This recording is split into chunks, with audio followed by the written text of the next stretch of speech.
let's start with the thing that's changed least when we've looked at staff training and support.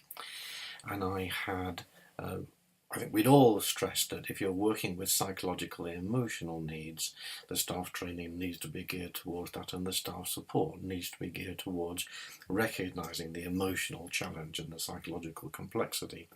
So things like supervision and group and team supervision are one obvious way of expressing that. There are a lot of other things like incident debriefing and even exit interviews we could see as a form of staff support, or insofar as at least it indicates that we're interested in staff's experience of working in the environments we have.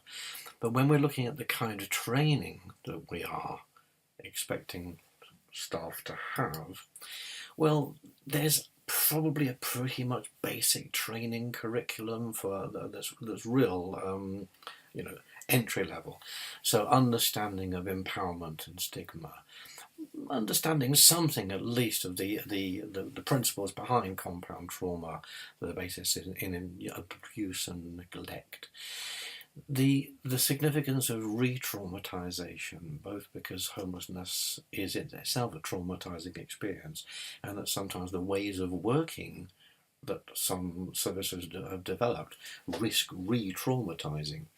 And then a basic understanding of something about the way addiction operates, maybe something about traumatic or acquired brain injury, which we are now increasingly finding, learning difficulties, autism, and so on.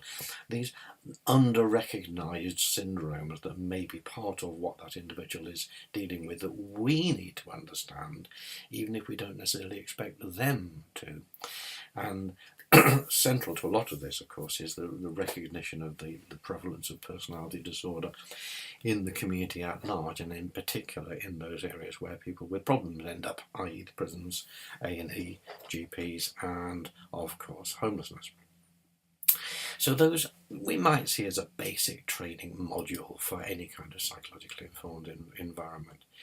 But if we move on through, we're looking at developing through this training a psychological awareness, or expressing that psychological awareness in the training courses. So we're already starting to move into one of our other key themes here.